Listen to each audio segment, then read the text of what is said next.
Hello friends, তোমরা সবাই কেমন আছো? আশা করি তোমরা সবাই ভালো আছো। এই যে আমরা দীঘা যাচ্ছি, আমার শাশুড়ি মা, দিদা, দাদু, আমার হাজব্যান্ড, আমার দু বোন, আমার মা বাবা। এই যে উদয়পুরে ঢুকে গিয়েছি। আমার উদয়পুর যেতে খুব ভালো লাগে, কারণ ওখানে মাছের যে মার্কেটটা আমার খুব পছন্দ।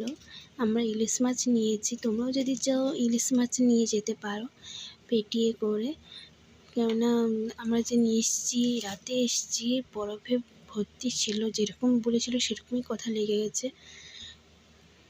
এই যে উদয়পুরে বিভিন্ন রকমের মাছ উঠেছে, তো দেখো বন্ধুরা, আমার তো খুব ভালো লাগে। তোমাদের যতটা পারছি দেখানোর চেষ্টা করছি। এই যে উদয়পুরে প্রচুর লোক এসেছে, কারণ ওখানে যে মাছের মার্কেটটা সবারই দেখতে পছন্দ করে, তাই সবাই এসে থাকে, আবার সবাই বাড়ি নিয়ে যায়।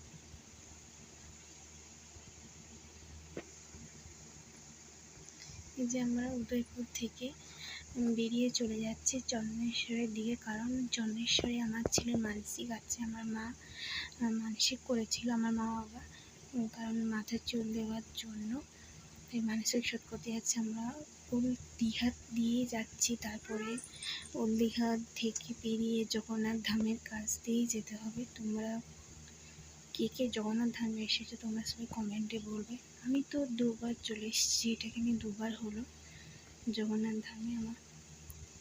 তোমরা কে কে এসেছো কমেন্টে বলবে। যতটা পারছি ভিডিও করার চেষ্টা করছি, তোমাদের সাথে শেয়ার করছি।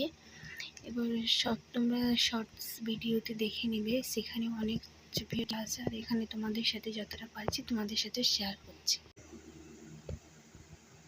এই যে দেখো জগন্নাথ ধাম বলতে বলতে জগন্নাথ ধামের কাছ দিয়ে আমরা যাচ্ছি। সকালে অনেক লোক ছিল, দেখতে গিয়েছিল।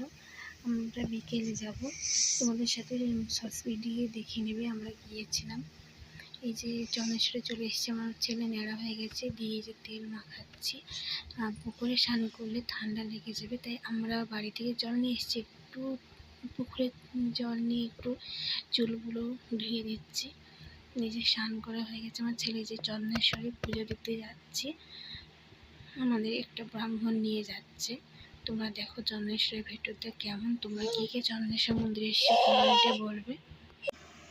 তোমরা একটু মানিয়ে নিও, কারণ আমি যখন ভয়েস এডিটিংটা করেছি আমার ছেলে তখন ঘুম থেকে উঠে পড়েছিল, তাই একটু কান্না করেছিল।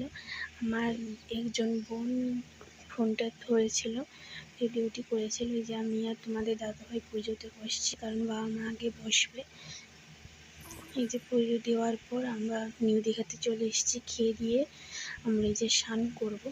তোমাদের দাদাভাইয়ের জ্বর থেকে উঠেছে, তাই সে স্নান করবে না। আমি আমার দু বোন দাদু এরাই স্নান করবো। এই যে স্নান টান করে ঢেউ সাগরে চলে এসেছি। তো আমি এর আগে ঢেউ সাগর এসেছি, একবার আসা হয়ে গেছে আমার যখন বিয়ে হয়নি। এই ঢেউ সাগরে যাচ্ছে। তোমরা কে কে ঢেউ সাগরে এসছো বলবে। যে আমার মা যাচ্ছে ঢেউ সাগর থেকে বেরিয়ে এই যে জগন্নাথ ধামে চলে এসেছি। আজকের মতো টাটা। এই ভিডিওটি শেষ করলাম, পরে আবার